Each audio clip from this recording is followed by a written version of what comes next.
রাসূল নামে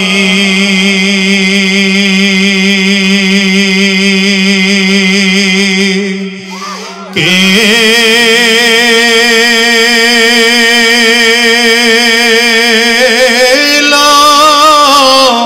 মদিনা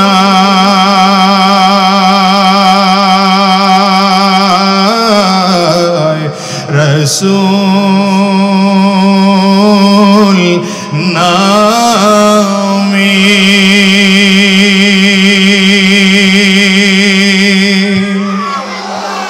রে আকাশের চন্দ্র কেড়ে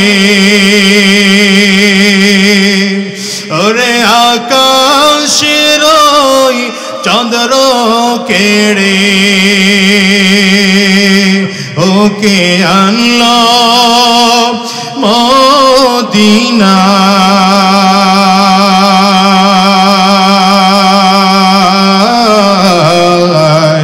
রাসূল বলেন না রাসূল নামে রাসূল নামে কে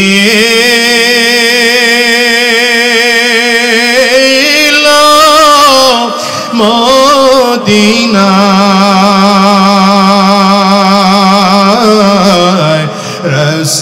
রাসূল নামে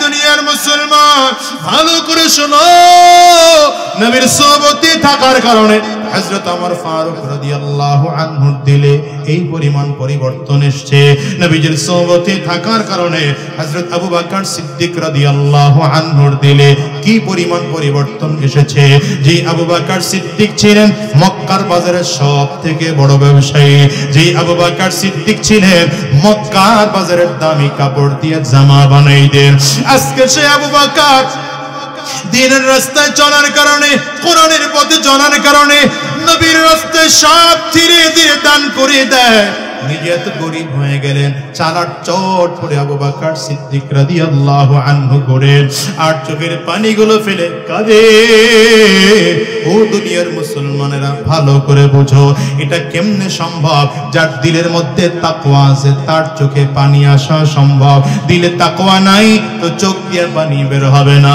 দিলে তাকওয়া নাই তো হাত ভালো থাকবে না দিলে তাকওয়া নাই তো চোখ তার ভালো থাকবে না কারণ দিল হলো গোটা বডিটাকে কন্ট্রোল করার মূল জায়গা এইজন্য নবী আমার ডেকে বলেন আলা ইন্না ফিল জাসাদি লামুদগা ইযা সালুহাত সালুহাল জাসাদু কুল্লু ওয়া ইযা ফাসাদাত ফাসাদাল জাসাদু কুল্লু আলা ওয়া হিয়াল কলব নবী আমার বলেন পুরো বডিটা কন্ট্রোল করে ছোট্ট একটা গোশতের টুকরা আমার নবী বলেন তোমাদের প্রত্যেকের শরীরের মধ্যে একটা ছোট্ট গোশতের টুকরা আছে ওই গোশতের টুকরা যদি ভালো হয়ে যায় পুরা মানুষটা তখন ভালো হয়ে যাবে গোশতের টুকরা যখন খারাপ হয় পুরা মানুষটা তখন খারাপ হয়ে যায় নবী আমার বলেন গোশতের টুকরার নাম কি জানো আল্লাহর পয়গম্বর বলেন ওই গোশতের টুকরার নাম হলো কলব মানুষের কলব যদি ভালো হয় তো মানুষের হাত ভালো মানুষের চোখ ভালো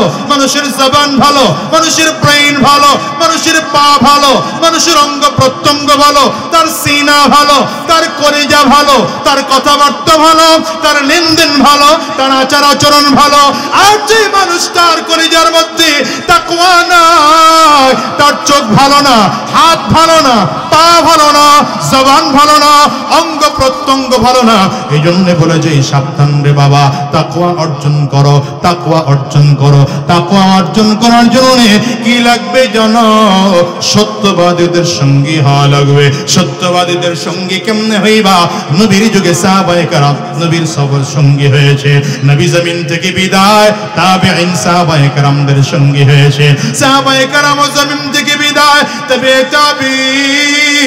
তাবেঈনদের সঙ্গী হয়েছে তবে তাবেঈন বিদায় আইম্মা মুজতাহিদিনরা তাবেঈনদের সঙ্গী হয়েছে, আইম্মা মুজতাহিদিন ও বিদায় উলামায়ে মুতাকাদ্দিমিন আইম্মা মুজতাহিদিনদের সঙ্গী হয়েছে।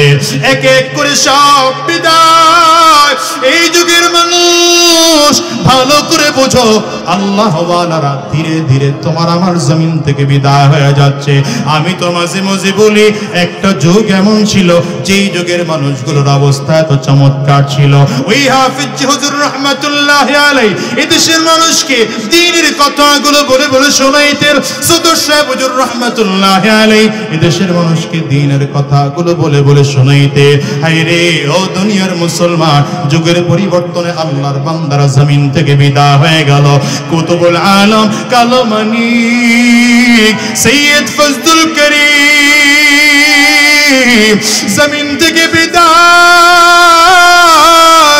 আরে এখন তো বড়রা নাই, এখন ছোট ছোট ছোট ছোট মানুষগুলো জমিনের মধ্যে আছে। তাকায় দেখো, এখনো আল্লাহর বান্দারা জমিনের মধ্যে আছে, যাদের কথা শুনলে চোখ দিয়ে পানি বের হয়। তাকায় দেখো না, এখনো যখন হযরত পীর সাহেব হুজুর চরমনার বয়ান শোনা হয়, দিলের মধ্যে কম্পন তৈরি হয়, চোখ দিয়ে পানি বের হয়। শায়েখে চরমনার বয়ান যখন শোনা হয়, চোখ দিয়ে পানি বের হয়, দিলটা নরম হয়ে যায়। কুয়াকাটার হুজুরের বয়ান যখন শোনা হয়, দিলের মধ্যে কম্পন তৈরি হয়, আর চোখ দিয়ে পানি বের হয়। কেন জানো? নবী নাই, সাহাবী নাই, তাবেঈন নাই, তাবেঈন নাই, এই যুগের যে উলামায়ে কেরামরা আছে, এদের সোহবতে থেকে থেকে মানুষগুলো দিনদার হয়েছে। আমিও তোমাদেরকে বলি বাজার, শোনো, নবী আর আসবেন না, সাহাবী আর আসবেন না, তাবেঈন আসবেন না, তাবেঈন আসবেন না, আইম্মা মুজতাহিদিন আর আসবেন না, উলামায়ে মুতাকাদ্দিমিন মুতাআখিরিন আর এই যুগে আসবেন না। সাবধান করে বলে ভাই শোনো, এই যুগের আল্লাহ ওয়ালা দিনদার মানুষ যদি পাও, যাদের কলব সাফ, যাদের দিল সাফ, যাদের জবানটা বড় সাফ, যাদের চোখ সাফ, এই মানুষদেরকে যদি পাও, এই মানুষদের হাতে হাত লাগাইয়া পাক্কা সচ্চা দিলে তওবা করবা, আর মালিকের কাছে ওয়াদা করবা, আল্লাহ হারাম রাস্তায় চলবো না, শয়তানি রাস্তায় চলবো না, গুনাহের পথে চলবো না, আর এক ওয়াক্ত নামাজ ছাড়বো না। কারা কারা তৈয়ার আছো? দুইটা হাত উঁচা করে আমার আল্লাহকে দেখা, আওয়াজ দিয়ে চিৎকার করে জোরে ডাক দাও, আল্লাহ, আরো জোরে আল্লাহ। চোখের পানি ফেলে ডাকো, চোখে যদি কান্না না আসে, কান্নার ভান ধরে ডাকো। আল্লাহ পাকের ওয়াদা আছে, উদউনি আস্তাজিব লাকুম। রব্বে করিম ওয়াদা করেছেন, বান্দা যদি আমার কাছে চায়, তো বান্দা আমাকে ডাকে, তুমি আল্লাহ তাআলা বান্দার ডাকের সাড়া দেই। এই জন্য সব সময় মালিকের কাছে চাওয়ার জন্য প্রস্তুত থাকবেন, কারণ দেনেওয়ালা একমাত্র আল্লাহ। দুনিয়ার ব্যক্তি দিতে পারে না, দুনিয়ার নেতা দিতে পারে না, দুনিয়ার কোন পীর দিতে পারে না, সব কিছু দেওয়ার একমাত্র মালিক হলেন আল্লাহ। আমাদের বুঝার তৌফিক দান করুন। জোরে আওয়াজ করে বলেন আমিন। যে আয়াতে কারিমা তিলাওয়াত করেছি, আল্লাহ রাব্বুল আলামিন বলেন, ইয়া আইয়ুহাল্লাযীনা আমানুত্তাকুল্লাহ ওয়া কুনু মা'আস সাদিকিন। আল্লাহ তাআলা গোটা পৃথিবীর ইমানদারদেরকে উদ্দেশ্য করে, লক্ষ্য করে এই আয়াতে কারিমার মধ্যে দুটি নির্দেশনা দিয়েছেন। বলেন কয়টা নির্দেশনা দিয়েছেন? সবাই কথা বলেন না, কয়টা? এক নম্বর নির্দেশনা আল্লাহ বলেন, ইয়া আইয়ুহাল্লাযীনা আমানুত্তাকুল্লাহ। সকল ইমানদারদেরকে লক্ষ্য করে আল্লাহ তাআলা বলছেন, আল্লাহকে ভয় করো। এটা হচ্ছে এক নম্বর কথা। কাকে ভয় করার কথা বললেন? বলেন না, কাকে ভয় করার কথা বললেন? আল্লাহকে ভয় করার কথা বললেন। দ্বিতীয় নম্বর আল্লাহ বলেন, ওয়াকুনু মা'আস সাদিকিন। সত্যবাদীদের সঙ্গী হও। আলোচনার মূল বিষয় দুইটা। কথাগুলো আল্লাহ তাআলা বলেছেন ঈমানদারদেরকে, বেঈমানদেরকে আল্লাহ বলেন নাই, কাফিরদেরকে বলেন নাই, মুশরিকদেরকে বলেন নাই, ইহুদিদেরকে বলেন নাই, নাসারাদেরকে বলেন নাই। আল্লাহ তাআলা বলেছেন ঈমানদারদেরকে। কাদেরকে বলেছেন? যারা যারা ঈমানদার নিজেকে দাবি করি, আমাদের দায়িত্ব হচ্ছে আল্লাহ পাকের এই নির্দেশনাগুলো মেনে নেওয়া। যদি আমরা নিজেদেরকে ঈমানদার দাবি করার পরেও এই নির্দেশনা মানতে পারলাম না, পালন করতে পারলাম না, তাইলে বোঝা গেল ঈমানদার হয়েছে ঠিক, তো পরিপূর্ণ ঈমানদার হতে পারিনি। ঠিক না ঠিক? কয়টা নির্দেশনা দিয়েছেন? জোরে বলে না, সবাই বলে না। কয়টা নির্দেশনা দিয়েছেন? আঙ্গুল উঁচা করে বলেন, তাইলে মনে থাকে। কয়টা নির্দেশনা দিয়েছেন? 1 নম্বর তাকওয়া অর্জন করতে বলেছেন। বলেন, তাইলে মনে থাকবে ভালো। এটা আরবিটাই মনে রাখে। কিছু জিনিস আরবি মনে রাখা ভালো, কি ঠিক না বেটি? যেমন নামাজে দাঁড়ায় যদি সূরা ফাতিহা বাংলায় পড়েন হবে? আর কথা কয় না তো, হবে? নামাজে দাঁড়ানোর সময় তাকবীরে তাহরিমা পড়ি, কি বইলা? বলেন জোরে, আওয়াজ করে বলেন আল্লাহু আকবার। বাংলা অর্থ হলো আল্লাহ সবচেয়ে বড়। আমি যদি বাংলা পড়ি এটা কথা কয় না। কিছু জিনিস এমন আছে আল্লাহ তাআলা বান্দাকে যেভাবে শিখিয়েছেন ওইভাবেই আদায় করতে হয়। যেমন নামাজের মধ্যে দাঁড়ালে আল্লাহু আকবার, এটা আরবিতেই বলতে হবে, এটা বাংলায় বললে হবে না। রুকুতে গেলাম তো সুবহান রাব্বিয়াল আযীম, এটা বাংলাতেই বলতে হবে নাকি? বাংলায় মাথা ঝুলে, হ্যাঁ?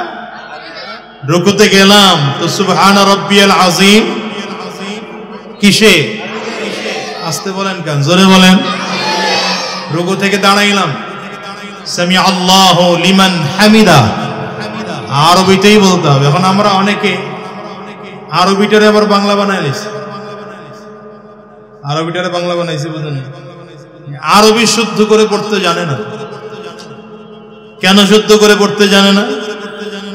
সে তো বিশাল ক্ষমতাসীন ব্যক্তিত্ব, অথবা সরকারি কোনো বড় চাকরি বাকরি করেছে, জীবনের শেষ বয়সে এসে রিটায়ার্ড করছে। রিটায়ার্ড করার পরে মনে চায় এখন একটু মাথায় টুপি লাগাই, সুন্নতি পোশাক পরি, মুখের দাড়িটা বড় রাখি, নামাজ টামাজ একটু পড়ি, কিন্তু পড়া শুরু করেছে কিন্তু আলেমের কাছে গিয়া পড়তে চায় না। কেন? তার মনের চিন্তা হলো 2 টাকার আলেম, হ্যাঁ 5 টাকার আলেমের কাছে গিয়া কি শিখবো, আমি তো বিশাল শিল্পপতি। কি কথা বল নাই? বাংলা বাজার থেকে বুখারী শরীফের বাংলা কিনছে আর কোরআন শরীফের বাংলা কিনে এরপরে বাম হাতে নিয়ে নিয়ে ঘুরে আর কয় স্টাডি করি। এটা আপনাদের এলাকায় নাই, আমাদের বরিশালের কথা বলতেছি। হ্যাঁ, এ তো সূরা ফাতিহা আরবিতে শিখে নাই, শিখছে কিসে? বাংলায় কি লেখা আছে? বাংলায় লেখা আছে আলহামদু। কথা বলেন, সে পড়ছে কি? আলহামদু। শব্দ আলহামদু না আলহামদু? উচ্চারণ শুদ্ধ হইছে? বলে না, কথা বলে না। এরপরে কি পড়ছে? লিল্লাহি রাব্বিল, লিল্লাহি রাব্বিল আলামিন। কোরআন শরীফ পড়া শুদ্ধ হইছে, বাংলায় পড়া শুরু করছে। মনে করলো যে আল্লাহরে কোনো কায়দায় বুঝ দিলেই হবে। আমি ওই সকল ব্যক্তিদেরকে বলবো যেই বিষয়ে যেই মানুষটা অভিজ্ঞ বেশি, সেই বিষয়ে শেখার জন্য ওই মানুষের কাছেই যেতে হয়। ঠিক না বেটি? আপনার জ্বর হয়েছে, ডায়াবেটিস হয়েছে, প্রেসার হয়েছে, শরীরে কোথাও পচন ধরেছে, অথবা কোথাও ব্যথা পেয়েছেন, চামড়া উঠে গেছে, কার কাছে যাবেন? ইঞ্জিনিয়ারের কাছে, অ্যাডভোকেটের কাছে, ব্যারিস্টারের কাছে, কার কাছে? বলেন না, জোরে বলেন না, আওয়াজ করে বলেন না।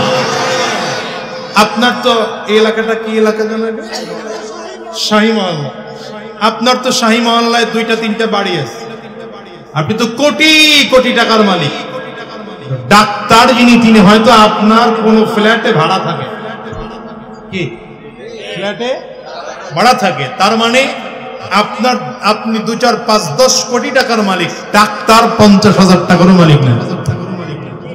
আপনি কি বলবেন যে আরে ডাক্তার কি বোঝে, এত টাকা পয়সা নাই, গরিব মানুষ, আমি এর কাছে গিয়ে কি ডাক্তারি শিখবো, এর কাছ থেকে আমি কি ডাক্তারি প্রেসক্রিপশন নেব, বলবেন?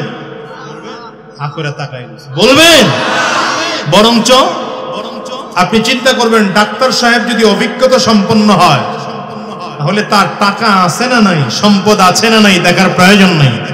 চিকিৎসার বিষয়ে যদি সে পর্যাপ্ত জ্ঞানী হয়, আমি যেই রোগের রোগী সেই রোগ সম্পর্কে যদি তার ভালো ধারণা থাকে, আর তিনি যদি আমাকে যথাযথ চিকিৎসা দিতে পারেন, আমার টাকা যতই বেশি থাকুক আমি ডাক্তারের শরণাপন্ন। এটা কোনো সন্দেহ আছে? আপনি বাড়ি করবেন অথবা রাস্তার কাজের টেন্ডার নিয়েছেন কন্ট্রাক্টর হিসাবে, মানে রাস্তার কাজের কমপ্লিট করার জন্য ইঞ্জিনিয়ারের শরণাপন্ন হবেন, কথা হয় না? বাড়ি করলেন, জায়গা কিনেছেন, বাড়ি করবেন, 5 কাঠা জায়গার উপরে 5-6 তলা বিল্ডিং করার জন্য ইঞ্জিনিয়ারের শরণাপন্ন হবেন। আচ্ছা, তখন কি চিন্তা করেন যে ইঞ্জিনিয়ার সাহেবের কতটুকু ক্ষমতা দেখি? হ্যাঁ, ইঞ্জিনিয়ার সাহেব কোন এলাকার মেম্বার, চেয়ারম্যান না এমপি মন্ত্রী, একটু দেখি, যদি না হয় তাহলে তার থেকে পরামর্শ নেওয়াটাও যাবে না। হ্যাঁ, আপনি তো কোটি কোটি টাকার মালিক, নগদ জায়গা কিনে নগদ বাড়ি করলেন, ইঞ্জিনিয়ার সাহেবের টাকা থাকুক আর না থাকুক, যদি বাড়ি ঘর সম্পর্কে কোন জায়গায় কতটুকু রড দিতে হবে, কতটুকু ঢালাই দিতে হবে, নিচে কতটুকু যাইতে হবে, এই প্ল্যানিং সম্পর্কে যদি তার 100% জ্ঞান থাকে, তার ক্ষমতা আছে না নাই, টাকা আছে না নাই দেখার প্রয়োজন নাই, তার কাছে আমরা প্ল্যান পাস করানোর জন্য চলে যাই। ঠিক না? ঠিক। তো চিকিৎসার জন্য ডাক্তারের কাছে যান, বাড়ি ঘর করার জন্য ইঞ্জিনিয়ারের কাছে যান। এবার কোন মামলা খেয়েছেন, আইনি পরামর্শের জন্য অ্যাডভোকেটের কাছে যান। ঠিক তেমনি ভাবে ইসলাম সম্পর্কে যখন জানার প্রয়োজন হবে, ইসলাম সম্পর্কেও জানতে গেলে সে আলেমের টাকা আছে না নাই দেখার প্রয়োজন নাই, ক্ষমতা আছে না নাই দেখার প্রয়োজন নাই। আলেম গরিব হতে পারে, 5 টাকার মৌলবী হতে পারে, আপনার মসজিদের ইমাম হতে পারে, কিন্তু তিনি যদি অভিজ্ঞতা সম্পন্ন হন তো সে আলেমের কাছে কোটিপতিও গিয়া মাথা নত করে দিন শিখবে। এটা ইসলামের শিক্ষা। বুঝলেন কিনা কথা? হযরত ওসমান বিন আফফান রাদিয়াল্লাহু আনহু তো এত পরিমাণ সম্পদ ছিল, কি পরিমাণ! একদিনকার কথা শোনাই, শুধু একদিনকার কথা। নবীজি মসজিদে নববীতে দাঁড়িয়ে কালেকশন করতেছেন, কালেকশন করে না? মসজিদ মাদ্রাসার জন্য হুজুররা একটু কালেকশন করে না? করলে তো আপনার শান্তি গরম হয় যে আপনারা এই যে হুজুররা চাঁদাবাজি করতেছে, আমরা চাঁদাবাজি করলে দোষ হয়, হুজুররা করলে দোষ হয় না, এটা চাঁদাবাজি? কি কথা কন না তো, এটা চাঁদাবাজি? হুজুররা মাদ্রাসার জন্য চায়, মসজিদের জন্য চায়, এটা চাঁদাবাজি? হ্যাঁ, এখন তো কথা আরেকটু বাইরে গেল। চাঁদাবাজি আর দানের মধ্যে পার্থক্য কি? চাঁদাবাজি এক নম্বর পার্থক্য হলো যেটা জোর করে নেয়, এটা হলো চাঁদাবাজি, আর যেটা স্বেচ্ছায় দেয় এটা দান। কথা বলেন। দ্বিতীয় নম্বর, যেটা ব্যক্তির পেট ভরার জন্য নেয় এটা চাঁদাবাজি। যেটা ব্যক্তির পেট ভরার জন্য নেয় এটা হলো চাঁদাবাজি, আর যেটা দ্বীনের স্বার্থে নেয়, জনগণের স্বার্থে নেয়, দেশের স্বার্থে নেয়, ওটা চাঁদাবাজি না, ওটা দান। ঠিক আস্তে কইতে বললেন, জোরে কইতে বললেন। এই জায়গায় ঝামেলাটা এখানে। এদেশের সন্ত্রাস, চাঁদাবাজ, দুর্নীতিবাজ, এদেরকে আপনারা ফুলের মালা দিয়ে পরে বরণ করেন। কি কথা বলেন না? এই জন্য 17 বছর হেকট তলে রয়েছে, উঠতে পারেন।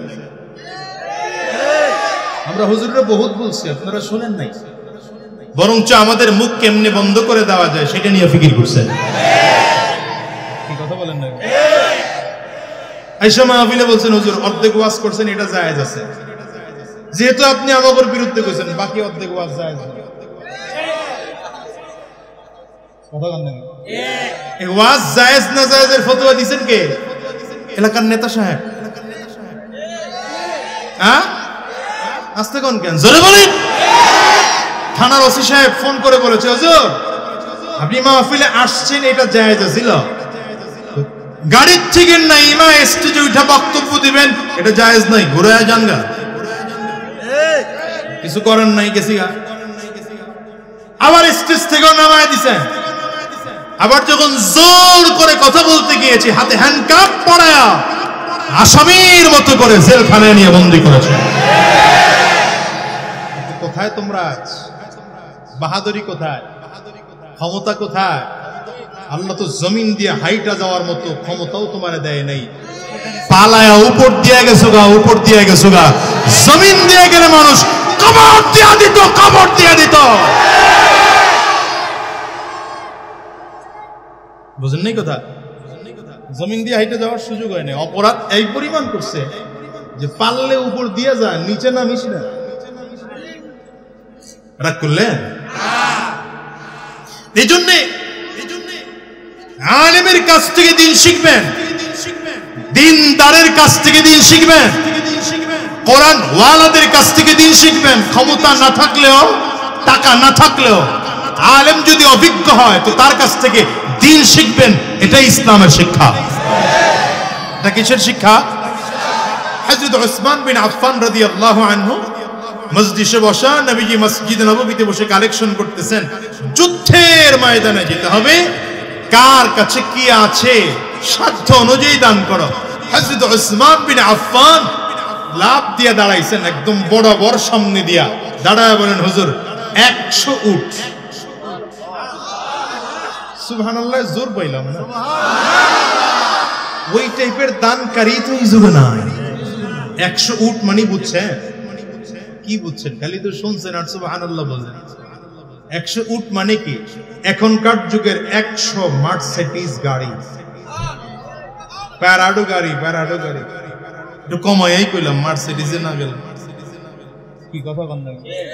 কত কত? নবীজি চেহারার ডান দিকে ঘোরায় বললেন, ডান দিক থেকে কে দিবা? হযরত উসমান বিন আফফান দৌড় দিয়ে আবার ডান সাইডে, ডান সাইডে আসে, হুজুর আরো 100। কি পরিমাণ দান করেছেন সাহাবায়ে কেরাম। আমরা দান ভুলে গেছি। এই মাদ্রাসাগুলো চালাতে এত কষ্ট হবে কেন বলেন? এই টাকাওয়ালার বয়ে রয়েছে না, বলেন কষ্ট হবে কেন?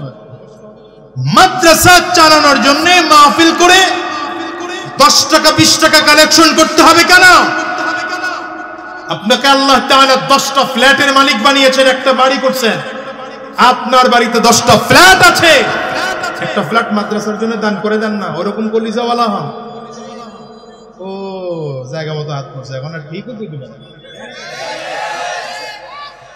আরে ভাই, এটা সাহাবীদের শিক্ষা, এটা সাহাবীদের শিক্ষা। মক্কা থেকে সাহাবায়ে কেরাম হিজরত করে মদিনায় গিয়েছেন।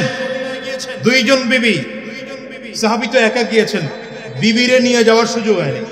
অনেকের বিবি ছিল কাফিরা, বিবিরে তালাক দিয়ে যাওয়া লাগছে, কারণ মুসলমান হওয়ার কারণে শুধু এমনি তালাক হয়ে গেল। সাহাবীর বিবি ছিল 2 জন। 2 জনের মধ্যে যিনি সবথেকে সুন্দরী, সেই সাহাবী তার বিবিকে তালাক দিয়ে বলেন, তুমি আমার উপরে রাগ করো না, আমি ফেসবুকে ভেজাল লাগছে এই জন্য তালাক দেই নাই। হা করে খালি তাকায় থাকে, বুঝেই না, কথাই বুঝেই না। এখন তো তালাক দেয় কি লেগে? ফেসবুকে ভেজাল লাগছে, বুঝেই না, কথাই বুঝেই না। শেষ জামানার সব থেকে বড় ফিতনা মহিলাদের ফিতনা। ফিতনা থেকে যে বেঁচে থাকতে পারে, আমি বলি সে যুগের সব থেকে বড় আল্লাহর ওলি। তবে আবার গুনাহ, আরে ভাই অপরাধ কার নাই বলেন? আমি এখানে বসছি, আমার তো আপনি খুব ফেরেশতা দেখতেছেন, তো আমার সাথে 10 দিন চললে না বুঝবেন হুজুর কেমন। আমার বিবি তো আমার সম্পর্কে সব থেকে ভালো জানে, ঠিক না? ঠিক বিবি আমি কেমনে খাই সে জানে, ঘুমাই কেমনে জানে, নামাজ পড়ি কেমনে জানে, ওযু করি কেমনে জানে, গোসল করি কেমনে জানে, কথা বলি কেমনে জানে, কার সাথে সত্য বলি কার সাথে মিথ্যা বলি সব জানে। আল্লাহ তাআলা এজন্য বলে দিয়েছেন হুন্না লিবাসুল লাকুম ওয়া আনতুম লিবাসুল লাহুন্না। পুরুষ আর মহিলা আমি দুইজনকে স্বামী আর স্ত্রী বানায় দিলাম। স্বামী তার বিবির পোশাক, বিবি তার স্বামীর পোশাক। একজনের দোষ আরেকজনের কাছে ধরা পড়বে ভাই, কিন্তু ধরা পড়লে এটা গোপন করে রাখবা, এই জন্য তুমি স্বামী। ধরা পড়লে গোপন করে রাখবা, এই জন্য স্ত্রী। বুঝেন নাই কথা? বাসায় গিয়েছেন, মেজাজ খুব গরম, রাত্র 12টার পরে মাহফিলের মোনাজাত হয়ে গেছে, বাসায় গিয়ে দেখেন তরকারিতে লবণ বেশি দিয়ে বলে। আপনার মেজাজ এমন গরম, সামনে যা পাইছেন ওইটা দিয়ে পিটানি শুরু। আপনার পিটানির ঠেলায় পাশের ফ্ল্যাটের লোক এসে কয় ভাই থামেন, আর পিটান না। এটা স্বামীর দায়িত্ব না। আপনি দায়িত্বশীল স্বামী না, আপনি দাজ্জাল স্বামী, ঠিক কিনা বলেন? আরে ভাই তরকারির লবণ একদিন বেশি হয়ে গেছে, বাস হ্যাঁ বলেন না। হ্যাঁ আপনি বলেন তুমি মনে হয় একটু লবণ বেশি খাও, তবে আমি কিন্তু একটু কম খাই, একটু খেয়াল রাখো, আগামীকালকে একটু কমায় দিও। কি কোনো ঝগড়া আছে? এরকম বললে কোনো ঝগড়া আছে? আবার ঘরের বিবির সমস্যা, আপনারা ফোন দিয়ে বলে দিছে এই মাহফিলে গেছো ভালো কথা, কিন্তু বাজার কিন্তু নাই, বাজার নাই না। আপনি তো 12টার পরে মোনাজাত হয়েছে, পাইবেন কই? দোকান তো বন্ধ। খালি হাতে গিয়ে উঠছেন, খালি আব্দুল্লাহ আপনার ঘরে পাই, হুজুর করে পাইলে উঠতা কেন না? হুজুর তোমার ঘরে এইটা শিখা, ওয়াজ শুনতে শুনতে পাগল হয়ে গেছো গা, ঘরের খবর নিতে পারো না। আছে না না? টেস্ট দিয়ে কথা বললেন, স্বামীর মন খারাপ হয়ে গেল। আপনি স্বামীরে বলতেন দেখো আজকে যে আনলা না, কি রান্না করে দেবো তোমারে? আচ্ছা যাক ডিম আছে ভাইজা ঢেজা দেই, রাত্রে খাও, সকালবেলা কিন্তু ঘুমায় টুমায়ও না, একটু আগে আগেই গিয়ে বাজারটা করে দিও। কথাবার্তা ভালো না তো, স্বামীর কথা ভালো না, বিবির কথা ভালো না। ঘরের মধ্যে টুকটাক হবে, ফেসবুকে দেওয়ার জিনিস না। স্বামীর বিরুদ্ধে স্ত্রী ফেসবুকে লিখবে, এই জন্য ফেসবুক না। আবার স্ত্রীর বিরুদ্ধে স্বামী লিখবে, এই জন্য ফেসবুক না। বরঞ্চ দোষ ধরা পড়লে ওটা গোপন করে রাখো। আর আমার দেশের কতগুলো মিডিয়া আছে কুলাঙ্গার, এগুলো আর দুনিয়ার কোন খোঁজ খবর পায় না। কোথায় কার বউ ভেগেছে, কোথায় কে বিয়ে করেছে, কোথায় কোন সমস্যা, এই বদমাশগুলো বসে বসে এগুলো নিউজ করে।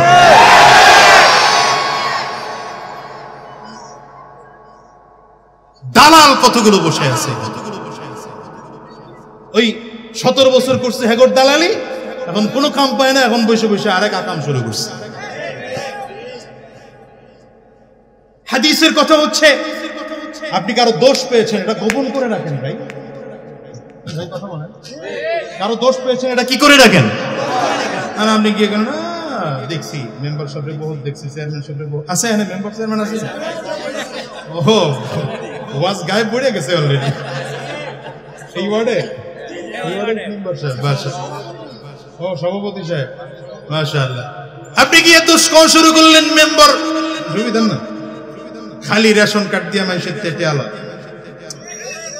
এই দোষ বইলে আপনার উপকার কি হয়েছে?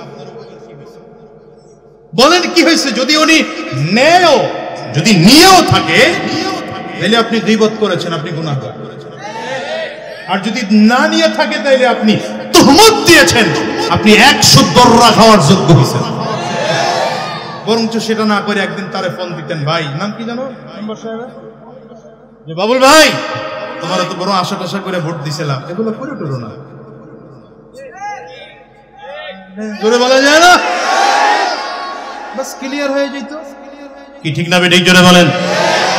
দোষ পেয়েছো এটা গোপন করে রাখো, দোষ পেয়েছো গোপন করে রাখো। হ্যাঁ, তবে কিছু দোষ আবার এমন আছে যে দোষগুলো জাতির সামনে ওপেন করতে হয়, যেই দোষের কারণে দ্বীনের ক্ষতি হয়, যেই দোষের কারণে ইসলামের ক্ষতি হয়, যেই দোষের কারণে মুসলমানের ক্ষতি হয়, যে দোষের কারণে আকীদা নষ্ট হয়, সেই দোষগুলো সমাজে বলাটাও জরুরি। তবে ব্যক্তিগত কোনো দোষকে সমাজে বলা জরুরি নয়, ওটা গোপন করে রাখো। রাসূলুল্লাহ সাল্লাল্লাহু আলাইহি ওয়াসাল্লাম বলেন, কিয়ামতের দিনে আল্লাহ তাআলা তোমার দোষকেও গোপন করে রাখবে। হযরত ওসমান বিন আফফান রাদিয়াল্লাহু আনহু প্রথম দিছেন 100, ডানে দাঁড়ায়া বলেন না, ডানে দাঁড়ায়া নবীজি আবার বাম দিকে ফিরলেন। আহ কি সাহাবী আর কি নবী! আল্লাহু আকবার! আওয়াজ করে চিল্লে আল্লাহু আকবার জোরে বলো। রাসূল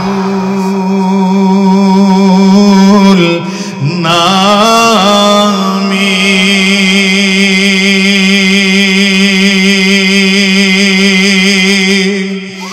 কে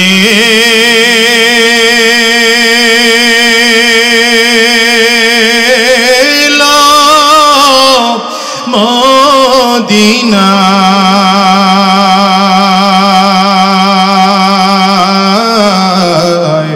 রাসূল নামে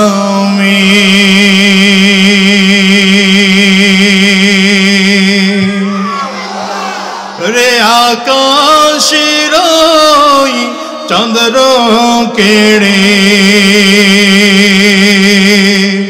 ওরে আকাশের চন্দ্র কেড়ে ওকে আনলো মদিনা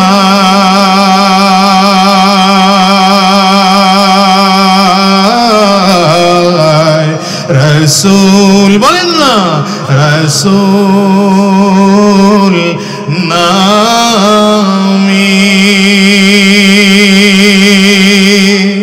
রাসূল নামে কে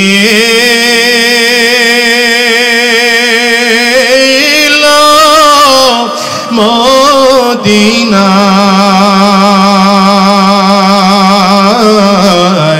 রাসূল নামে।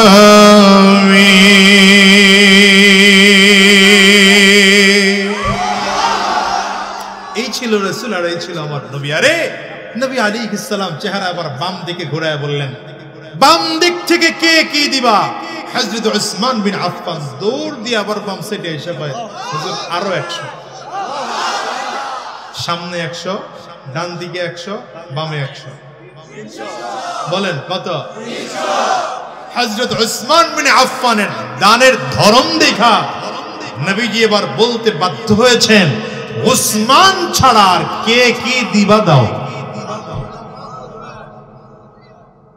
আর আমাদের টাকাওয়ালারা তো খালি টাকা কেমনে কামাবে এই চিন্তায় আছে। বাড়ি একটা হইছে, আরেকটা কেমনে করবে, দুইটা হইলো তো তিনটা কেমনে করবে, তিনটা হইলো তো চারটা। নারায়ণগঞ্জে দুই একটা হয়েছে, এখন ঢাকা লাগে, ঢাকা হইছে তো এখন কয় America, Chinese, Japan, German, Canada লাগে। এই সমস্ত জায়গায় ফ্ল্যাট কিনলেও তো কয় বাড়ি লাগে। কিন্তু না, মনে রাখতে হবে তোমাকে আল্লাহ তাআলা যা দিয়েছেন এটা আল্লাহ পাকের নিয়ামত। তোমার নিয়ামতকে আল্লাহ তাআলা ছিনায় নিতে সময় লাগে না। চোখের সামনে টাকা দেখো না, কোটি কোটি টাকার মালিক ছিল, ফ্ল্যাট বাড়ির অভাব ছিল না, দাপটের ঠেলায় নারায়ণগঞ্জে থাকা যেত না, বোরকা পরে পালানো লাগছে।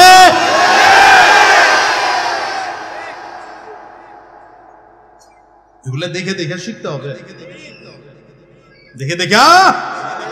এই জন্য মাঝখান নিয়ে এই কথাটা বলে গেলাম, আলেমদেরকে মাদ্রাসা চালাতে যেন কষ্ট না হয়।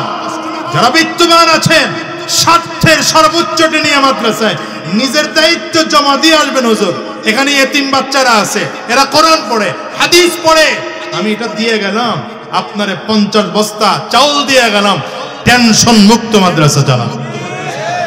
ঠিকের আওয়াজ জোরে না, জোরে বলো।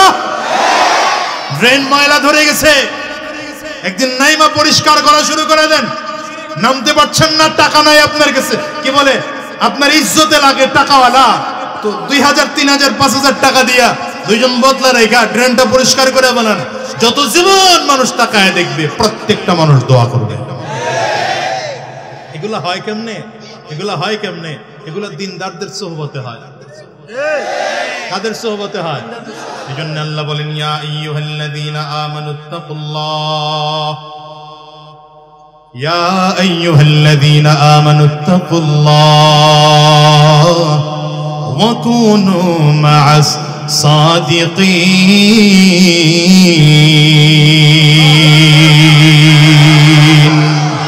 আল্লাহ তাআলা বলেন ইমানদারেরা 1 নম্বর তাকওয়া অর্জন করো, 2 নম্বর সত্যবাদীদের সঙ্গী হও। 1 নম্বর তাকওয়া অর্জন করো, বলেন 1 নম্বর কি? আওয়াজ করে চিল্লায় বলেন 1 নম্বর কি? 1 নম্বর তাকওয়া অর্জন করার জন্য বলেছেন। 2 নম্বর আল্লাহ তাআলা বলেন ওয়াকুনু মা'আস সাদিকিন, সত্যবাদীদের সঙ্গী হও। তাকওয়া অর্জন করো। তাকওয়া মানে আল্লাহর ভয়। আল্লাহর ভয় যদি কোনো মানুষের দিলের মধ্যে এসে ঢুকে যায়, সেই মানুষটা চুরি করবে না, মিথ্যা কথা বলবে না, ডাকাতি করবে না, খুন করবে না, লুণ্ঠন করবে না, রাহাজানি করবে না, ছিনতাই করবে না। শুধু তাই না, দেশের সম্পদ চুরি করবে না। একটা জিনিস ভেতরে আছে, হাজারো অপরাধ থেকে আল্লাহ তারে বাঁচায় দিছে। যত নেতারা চুরি করছে, যত নেতারা চুরি করছে, এদের কারো মধ্যে তাকওয়া নাই। কি কথা বলেন? যত নেতারা চুরি করেছে, এদের কারো মধ্যে তাকওয়া নাই। তাকওয়া থাকলে দেশের সম্পদ পাচার করতে পারে না আরেক দেশে। এই দেশের সম্পদ যা ছিল রিজার্ভ ফান্ডের ডবল টাকা তারা পাচার করেছে। এমন ভাবে চুরি করলো, যখন দেশের পরিবর্তন আসলো, নিজের এলাকায় থাকতে পারে না, সব রেখে পালাতে হয়েছে। তাকওয়া আছে তাইলে এর মধ্যে? জোরে বলেন না, জোরে বলেন। তাকওয়া আছে তাইলে এর মধ্যে? কিন্তু হুজুরদের দেখো, হুজুররা তো আগেও ছিল, এখনো আছে, ভবিষ্যতেও। জোরে বলেন। টুপিওয়ালারা আগেও ছিল, এখনো আছে, ভবিষ্যতেও থাকবে। দাড়িওয়ালারা আগেও ছিল, এখনো আছে, ভবিষ্যতেও থাকবে। এই জন্য বলেছি, শোনো, আলেমদের বিরোধিতা কইরো না, টুপিওয়ালাদের বিরোধিতা করো না, জুব্বাওয়ালাদের বিরোধিতা করো না। এদের বিরোধিতা করে লাভ নাই। এরা চুরি করে না, ডাকাতি করে না, খুন করে না, ছিনতাই করে না।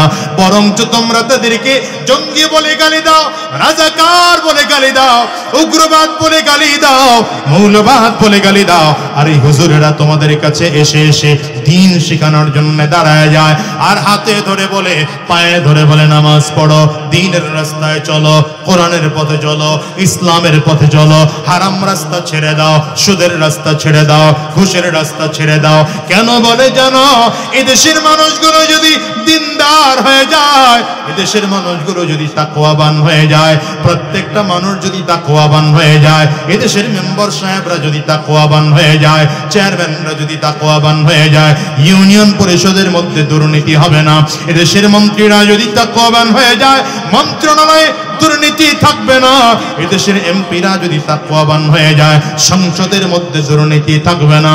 এদেশের কন্ট্রাক্টররা যদি তাকওয়াবান হয়ে যায়, রডের পরিবর্তে বাঁশ আসবে না।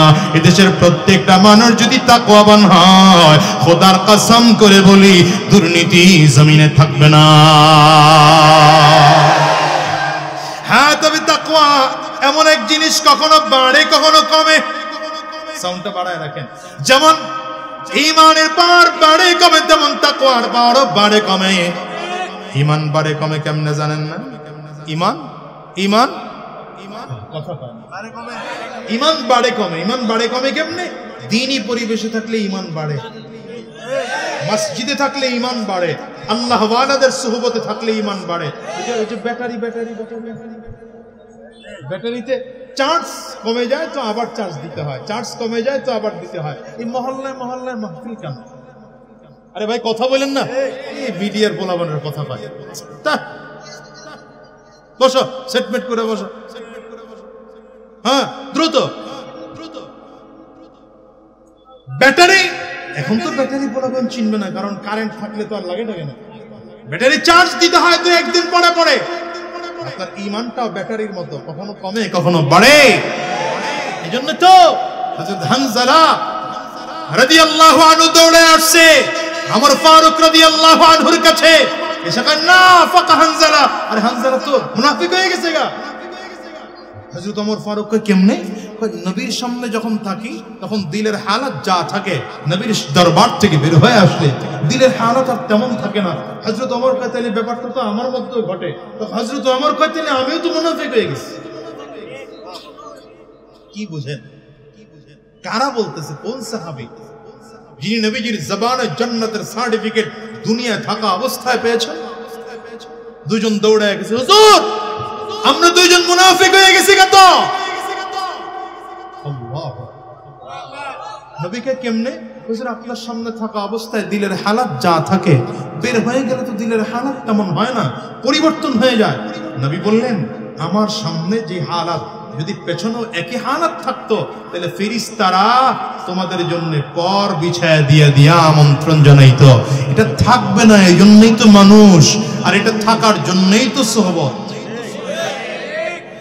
এই জন্য মসজিদে জুমার দিনে বয়ান, এক সপ্তাহ পরে পরে খালি বয়ান, আবার মাঝে মাঝে তালিম, মাঝে মাঝে হালকায় জিকির, মাঝে মাঝে সব গুজারি, গলিতে গলিতে মাহফিল, মাদ্রাসার মেহনত, মসজিদের মেহনত, উলামায়ে কেরামদের মেহনত, হক্কানি তাবলীগ জামাতে তাবলীগের মেহনত, হক্কানি পীর মাশায়েখদের মেহনত। উদ্দেশ্য মানুষগুলো যেন তাকওয়াবান হয়ে যায়, মানুষগুলো যেন ইমানদার হয়ে যায়, মানুষগুলো যেন দিনদার হয়ে যায়, মানুষ যেন চুরি মুক্ত হয়, ডাকাতি মুক্ত হয়, খুন মুক্ত হয়, রাহাজানি মুক্ত হয়। প্রত্যেকটা মানুষ যেন আখলাক ওয়ালা হয়ে যায়, তাকওয়াবান হয়ে যায়। তাহলে এক নম্বর কি লাগবে? অপরাধ দেশ থেকে দূর করতে হলে এক নম্বর লাগবে তাকওয়া। কি কথা কয় না? কথা কয় না? এখন আপনাদের কাছে একটা ছোট্ট প্রশ্ন করি, বুঝে শুনে উত্তর দিবেন। এদেশের রাজনীতিবিদদের তাকওয়াবান হওয়া নিষেধ? কথা কয় না? এদেশের রাজনীতিবিদদের তাকওয়াবান হওয়া নিষেধ? রাজনীতিবিদরা নামাজ পড়লে সমস্যা, রাজনীতিবিদরা মাথায় টুপি দিলে অসুবিধা। সমাজের মানুষ তো এটাই মনে করে, সমাজের মানুষ মনে করে রাজনীতিবিদরা নামাজি হতে পারবে না, রাজনীতিবিদরা দিনদার হতে পারবে না, ইমানদার হতে পারবে না। আবার বিপরীত, ইমানদাররা রাজনীতিবিদ হতে পারবে না। এই জন্য দেখেন না আপনারা হুজুরের আবার রাজনীতি করে না। কি কথা বলেন? ভাই আমাদের হুজুরদের তো রাজনীতি করার দরকার হয় না। আপনারা রাজনীতিবিদ যারা আছেন আপনারা তাকওয়াবান হয়ে যান, আপনারা চুরি ছেড়ে দেন, আপনারা খুন ছেড়ে দেন, আপনারা মিথ্যা কথা বলে বন্ধ করে দেন। যখন দেখি না আপনাদের হাতে যখন ক্ষমতা দেওয়া হয় তখন আপনারা এমন ভাবে সম্পদ পাচার করেন, দেশের রিজার্ভ ফান্ডের ডবল টাকা আপনারা বিদেশ পাচার করে ফেলেন। প্রত্যেকটা জায়গায় জায়গায় বসিয়ে মানুষদেরকে জুলুম করেন, অত্যাচার করেন, নিপীড়ন করেন। পদ্মা সেতু একটা দেখায়া 3 ডবল নিজের পেটে ঢুকান, ওই মেট্রো রেল একটা দেখায়া 3টা নিজের পেটে ঢুকান। এরপরে এলিভেটেড এক্সপ্রেসওয়ে বানানোর নাম ধরা 3 ডবল নিজের পেটে ঢুকান। ওই 4 লেন 8 লেন 6 লেন দেখায়া 3 ডবল নিজের পেটে ঢুকান। তখন আমরা উলামায়ে কেরাম ঘরে বসে থাকতে পারি না, হাদিসের মাসনদে থাকতে পারি না, মসজিদের মেম্বারে থাকতে পারি না, ওয়াজের প্যান্ডেলে থাকতে পারি না। আমাদেরকে আপনাদের অন্যায়ের প্রতিবাদ করার জন্য রাজপথে নামতে হয়, রক্ত দিতে হয়, জীবন দিতে হয়। ঠিক কি না? আজ করে বলো। আমরা উলামায়ে কেরাম তো রাজনীতি করতে চাই না, আপনারাই করেন না। আপনারা ভালো করে করেন, দেশের চুরি করেন না, ডাকাতি করেন না, বরঞ্চ আলেমদের থেকে পরামর্শ নিয়ে নিয়ে দেশ চালান। দেশ ছাড়া পালাতে হবে না। ইয়া আইয়ুহাল্লাযীনা আমানুত্তাকুল্লাহ, ইয়া আইয়ুহাল্লাযীনা আমানুত্তাকুল্লাহ ওয়া কুনু মা'আস সাদিকিন।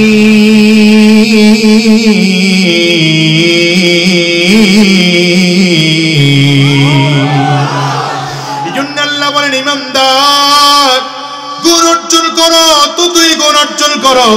1 নম্বর তাকওয়া অর্জন করো, 2 নম্বর সত্যবাদীদের সঙ্গী হও। দেখো নবীজির সঙ্গী হয়েছেন সাহাবায়ে কেরাম, যে মানুষগুলো ছিলেন জাহান্নামের আসামি, জন্মসূত্রে ছিলেন জাহান্নামের আসামি। বাবা কাফির, মা কাফিরা, বাবা মুশরিক, মা মুশরিকা। সেই যুগে রাসূলুল্লাহ সাল্লাল্লাহু আলাইহি ওয়াসাল্লামের হাতে হাত দিয়ে কালিমা পড়ে সাহাবায়ে কেরাম মুসলমান হয়েছে। মুসলমান হওয়ার কারণে আমার নবীর সোহবতে থেকেছেন। এরা এত দামি মানুষ, মানুষ আখলাক এত চমৎকার হয়ে গেল, চরিত্র এত চমৎকার হয়ে গেল, অর্ধ পৃথিবী শাসন করেছে সাহাবায়ে কেরাম, কিন্তু আল্লাহর কসম করে বলি কোথাও তাদের বিরুদ্ধে একটা দুর্নীতির অভিযোগ পাওয়া যাবে না, চুরির অভিযোগ পাওয়া যাবে না, ডাকাত ছিনতাইয়ের অভিযোগ পাওয়া যাবে না, বরঞ্চ রাষ্ট্র চালানোর কারণে গোটা দেশটা সুন্দর হয়ে যায়। চিল্লায় জোরে বলো ঠিক কিনা? নবী আলাইহিস সালামের ইন্তেকালের পর খলিফাতুল মুসলিমিন হয়েছেন আবু বকর সিদ্দিক রাদিয়াল্লাহু আনহু। আবু বকর সিদ্দিক রাদিয়াল্লাহু আনহুর ইন্তেকালের পরে খলিফাতুল মুসলিমিন হলেন, আমিরুল মুমিনিন হলেন উমর ফারুক রাদিয়াল্লাহু আনহু। হযরত ওমর ফারুক রাদিয়াল্লাহু আনহুর শাসনামলে মদিনার বাহিরের দেশগুলো আস্তে আস্তে আস্তে আস্তে করে ইসলামের ছায়াতলে চলে আসে। গোটা আরব বিশ্ব ইসলামের ছায়াতলে চলে আসলো। অর্থ এই ফাইজলামি করতে বসছো সেখানে বেটা, কোন টু শব্দ হবে না, আর করবে না, সাবধান।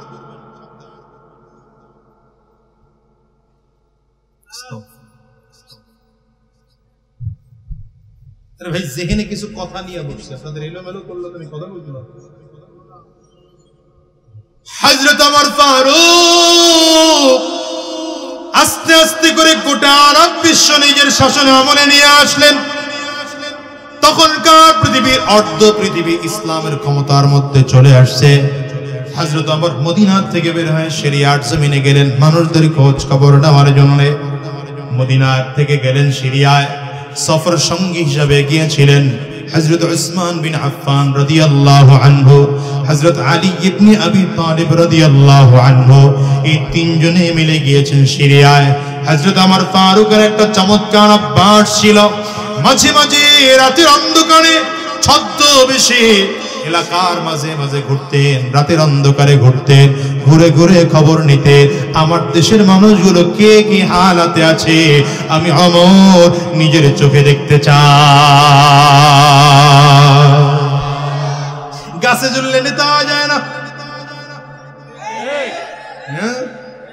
গাছে ঝুললে আর খাম্বায় ঝুললে, মোড়ে মোড়ে ঝুললে নেতা হওয়া যায় না। নেতা যদি হতে হয় মানুষের অন্তরে ঝুলো, কলিজায় ঝুলো। কেমনে কলিজায় ঝুলবা, কেমনে অন্তরে ঝুলবা? আমি তো বলি মেম্বার সাহেব ওখানে আছে, তাকেও বলে যাই আপনার এলাকার মানুষের মধ্যে খবর নেন, মানুষের মধ্যে কে না খেয়ে আছে, কে অসহায় অবস্থায় আছে।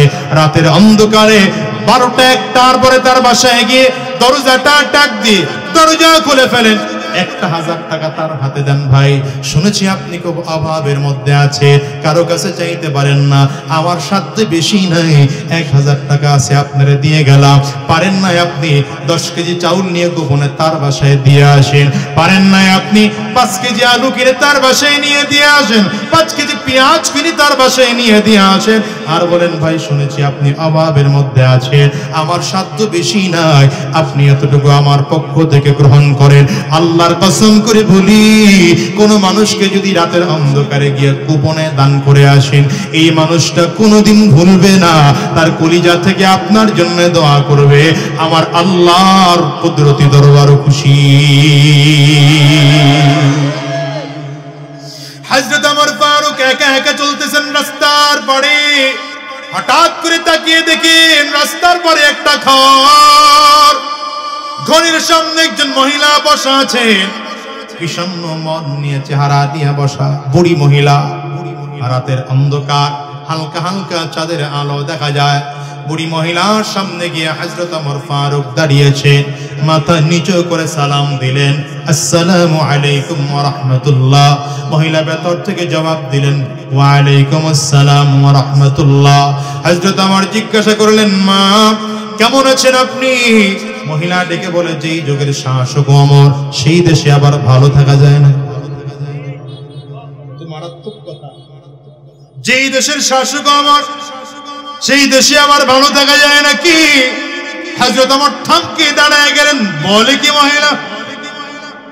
হযরত ওমর ডেকে বললেন, মা আপনি ওমরে চিনেন নাকি, কোনোদিন দেখছেন নাকি? মহিলা বলে না, কোনোদিন দেখি নাই, চিনিও না, তবে শুনেছি মাঝে মাঝে নাকি রাস্তা দিয়ে যায়। তবে আমি দোয়া করি আল্লাহ যেন কোনোদিন ওমরে আমারে না দেখা।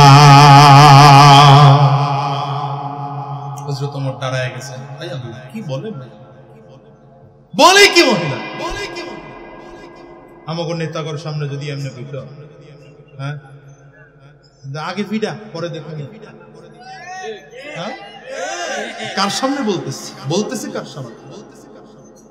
অর্ধ পৃথিবীর শাসক আমার ফারুকের সামনে দাঁড়ায় মহিলা বলতেছে, আরে চিনি তো না, চিনি না, আল্লাহ যেন ওর চেহারাই কোনোদিন না দেখায়। হযরত ওমর থমকে দাঁড়ায় গেলেন, লজ্জায় চেহারাটা লাল। মহিলার সামনে দাঁড়িয়ে বললেন, মা ওমরের বিরুদ্ধে আপনার কি অভিযোগ আছে বলেন না। ওমরের সাথে আমার খুব ভালো সম্পর্ক আছে। নিজের পরিচয় গোপন রাখছেন, এটা লাগবে না, বসুন। ওমরের সাথে আমার খুব ভালো সম্পর্ক আছে, আপনার ওমরের বিরুদ্ধে কি অভিযোগ বলেন না, আমি ওমরের কাছে গিয়ে খবর দিয়ে দেব। কি কি লাগবে আপনার বলেন, আমি ওমর থেকে আপনার কাছে এনে দেব।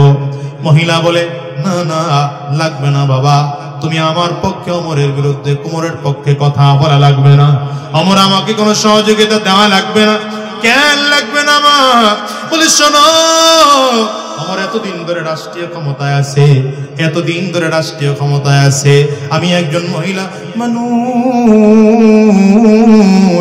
বৃদ্ধার কারণে, বৃদ্ধা হওয়ার কারণে মানুষের বাড়িতে কাজ করে করে খাবো, শরীরে কুলায় না, মানুষের বাড়িতে কাজ করে করেও খেতে পারি না। আমার ঘরে একটা স্বামী নাই, আমার ঘরে বড় সন্তান নাই, আমি কেমন করে খাবো? মানুষের বাড়িতে কাজ করে করে খাইতে পারি না, এতদিন ধরে আমি না খাওয়া আছি। অসহায় বৃদ্ধ মানুষটাকে যে আমার খবর নিল না, সে আমরের কাছে আমার পক্ষ থেকে কিছুই গিয়া বলা লাগবে না। এইবার মহিলা আরো মারাত্মক করে বলে, যুবক রে, তোমাকে সাক্ষী রেখে বললাম, আজকে আমরের হয়তো অনেক ক্ষমতা আছে, অনেক দাপট তার, এই জন্য সে কাউকে মানুষ মনে করে না। শোনো, কিয়ামতের ময়দানে যেদিন আমর দাঁড়াবে, সেই দিন আমরের ক্ষমতা থাকবে না, আমারও ক্ষমতা থাকবে না, সেই দিন আমারও যা থাকবে আমিও তা থাকবো। সেই দিন আমরের আসামের কাঠ করা আমি নিজের হাতে ওমরকে আল্লাহর আদালতে আসামির কাঠ করা দাঁড় করায় দেব। হযরত ওমর কাঁপতে কাঁপতে জমিনের মধ্যে বসে পড়েছেন। মহিলার দিকে তাকিয়ে মাথা নিচু করে বলে, মা ওমরের পক্ষ থেকে যদি আপনার সব দুঃখগুলো কিনতে চাই, আপনি বিক্রি করবেন নাকি? মহিলা ধমক দেয়, বেটা দুঃখ কি আবার বিক্রি করা যায় নাকি? বলে, না না বিক্রি করে দেন, 5 দিরহাম দেব আপনাকে। এক দিরহাম মানে বর্তমান যুগের প্রায় 1 ভরি সোয়া ভরি স্বর্ণের সমতুল্য হবে। না না, 5 দিরহামের বিনিময়ে আমার দুঃখ বিক্রি করব না। হযরত ওমর বললেন, তাইলে 10 দিরহাম দেব। না না, এটাও বিক্রি করব না। তাইলে 15 দিরহাম দেব। না না, বিক্রি করব না। হযরত ওমর ডেকে ডেকে বললেন, মা তাইলে আপনাকে 20 দিরহাম দেব। 20 দিরহামের বিনিময়ে সকল দুঃখগুলো বিক্রি করে দেন, আমর থেকে আপনার অভিযোগগুলো উঠায় নেন। 20 দিরহামের কথা শুনে মহিলা বলে, ঠিক আছে, রাজি আছি, কথাবার্তা ক্লিয়ার হবে। হযরত ওমর থনের মধ্যে হাত দিয়েছেন, 20 দিরহাম উঠাবেন। হঠাৎ করে তাকায়া দেখেন হযরত আলী রাদিয়াল্লাহু আনহু আর উসমান বিন আফফান রাদিয়াল্লাহু আনহু খুঁজে খুঁজে মহিলার বাড়ির সামনে চলে এসেছে। হযরত আলী দৌড়ে দাঁড়ায় ডাক দিলেন, ইয়া আমিরুল মুমিনিন, ও খলিফাতুল মুসলিমিন, আমিরুল মুমিনিন। কারণ তখনকার সময়ে খলিফাতুল মুসলিমিন বললে হযরত ওমরের নামটাই মাথায় আসে, আমিরুল মুমিনিন বললে হযরত ওমরের নামটাই মাথায় আসে। যেমন করে বাংলাদেশে এখন যদি বলা হয় প্রধান উপদেষ্টার নাম একটাই মাথায় আসে, ডক্টর মোহাম্মদ ইউনূস সাহেব। তখনকার যুগেও যদি বলা হতো খলিফাতুল মুসলিমিন, আমিরুল মুমিনিন, একটা নাম মাথায় আসতো। কথা শুনে মহিলা লাফ দিয়ে দাঁড়ায় গেছে, কোথায় আবার খলিফাতুল মুসলিমিন, কোথায় আবার আমিরুল মুমিনিন। হযরত আলী ডাক দেয়, মা আপনার পায়ের কাছে যেই মানুষটা হাঁটু গেড়ে জমিনে বসা আছে, ওই মানুষটা আর কেউ নয়, যুগের শ্রেষ্ঠ খলিফা হযরত মহিলা চোখের পানি ফেলে কাঁদতে আরম্ভ করেছে। ভয়ে জারালা হাত জোর করে কান্না করে, আমার বুঝতে পারি নাই, মাফ করে দেন, ক্ষমা করে দেন। নবীর সাহাবী সম্পর্কে আমার মোটো বিদ্বেষ কলিজার মধ্যে নাই, কিন্তু কেন বলেছি আমি অসহায় মানুষ। আপনি 5-6টা বছর হয়ে গেল রাষ্ট্রীয় দায়িত্ব পালন করে, আমার খবরটুকু আপনি নিতে একদিনের জন্য আসলেন না। এই রাগের কারণে, অভিমানের কারণে আপনার বিরুদ্ধে কথা বলেছি। আপনি আমার শাস্তি দিয়েন না, আপনি আমারে ক্ষমা করে দেন, মাফ করে দেন। বারবার করে এমন করে বলছেন। হযরত ওমর আস্তে করে বসার থেকে দাঁড়ায় বলেন, মা গো, আপনি আমারে মাফ করবেন না করবেন সেটা পরের ব্যাপার। মা, আপনি কোনো অন্যায় করেন নাই, তুমি মাগো অন্যায়টা আমি ওমরের, এত বছর হয়ে গেল এখন পর্যন্ত আমি রাষ্ট্রের দায়িত্বে আসার পরে আপনি একজন অসহায় মহিলার খবর আমি নিতে পারলাম না। আপনার সাথে আমার কথা যেটা হলো, এই কথার আগে ক্লিয়ার হয়ে যাক। নিজের থলির থেকে বের করে 20টা দিরহাম মহিলার হাতে দিয়ে বললেন, বা এই 20টা দিরহাম না, আর তোমার জীবনের সব অভিযোগ ওমর থেকে উঠে নাও। মহিলা বলে, সব অভিযোগ উঠায় নিলাম, এখন আর কোনো অভিযোগ নাই। হযরত ওমর বলে, বিশ্বাস করি না, যদি বিষয়টা এমন হয় তাইলে লিখে দাও।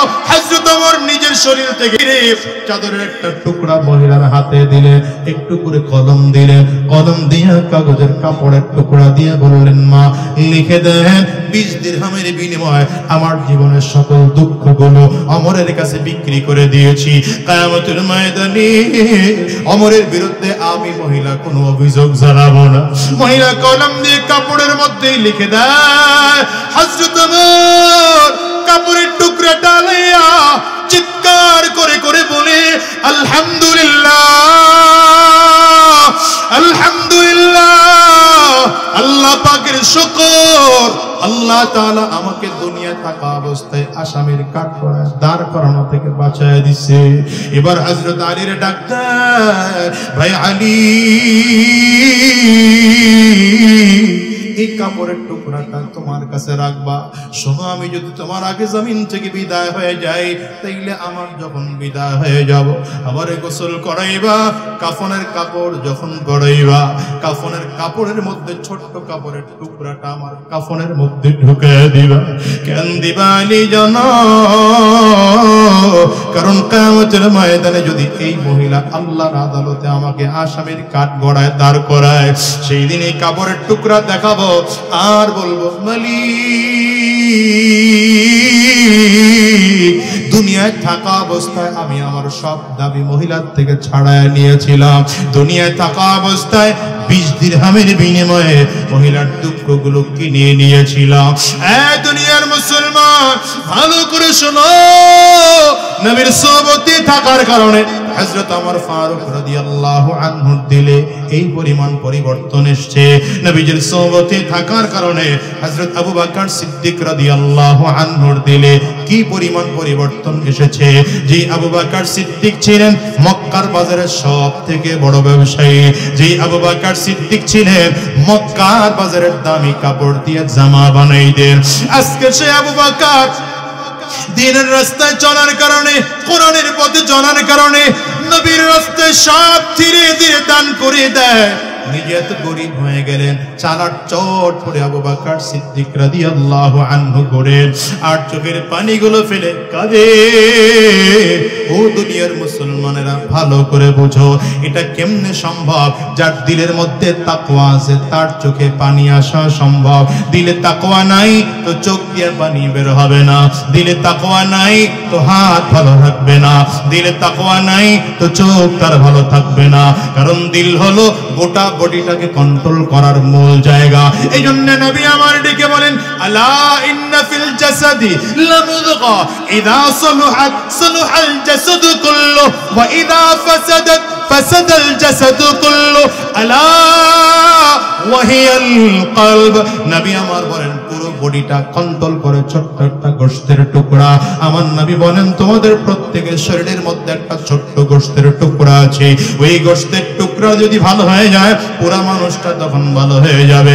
গোশতের টুকরা যখন খারাপ হয় পুরা মানুষটা তখন খারাপ হয়ে যায়। নবী আমার বলেন গোশতের টুকরার নাম কি জানো?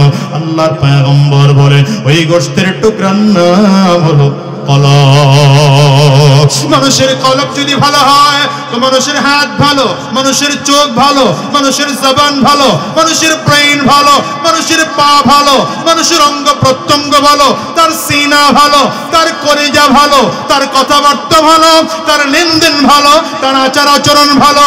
আর যে মানুষটার কলিজার মধ্যে তাকওয়া নাই, তার চোখ ভালো না, হাত ভালো না, পা ভালো না, জবান ভালো না, অঙ্গ প্রত্যঙ্গ ভালো না, এই জন্য বলে যে সাবধান রে বাবা, তাকওয়া অর্জন করো, তাকওয়া অর্জন করো। তাকওয়া অর্জন করার জন্য কি লাগবে জানো? সত্যবাদীদের সঙ্গী হওয়া লাগবে। সত্যবাদীদের সঙ্গী কেমনে হইবা? নবীর যুগে সাহাবায়ে কেরাম নবীর সবর সঙ্গী হয়েছে। নবী জমিন থেকে বিদায় তাবেঈন সাহাবায়ে কেরামদের সঙ্গী হয়েছে। সাহাবায়ে কেরাম জমিন থেকে বিদায় তাবেঈনদের সঙ্গী হয়েছে। তাবেঈন বিদায় আইম্মে মুজতাহিদিনরা তাবেঈনদের সঙ্গী হয়েছে। আইম্মে মুজতাহিদিন বিদায় উলামায়ে মুতাকাদ্দিমিন আইম্মে মুজতাহিদিনদের সঙ্গী হয়েছে। এক এক করে সব বিদায়। এই যুগের মানুষ ভালো করে বোঝো, আল্লাহ ওয়ালারা ধীরে ধীরে তোমার আমার জমিন থেকে বিদায় হয়ে যাচ্ছে। আমি তো মাঝে মাঝে বলি একটা যুগ এমন ছিল যেই যুগের মানুষগুলোর অবস্থা এত চমৎকার ছিল।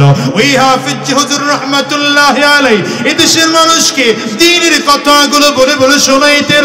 সদর সাহেব হুজুর রাহমাতুল্লাহি আলাইহি এদেশের মানুষকে দ্বীনের কথাগুলো বলে বলে শোনাইতে। হায় রে ও দুনিয়ার মুসলমান, যুগের পরিবর্তনে আল্লাহর বান্দারা জমিন থেকে বিদায় হয়ে গেল।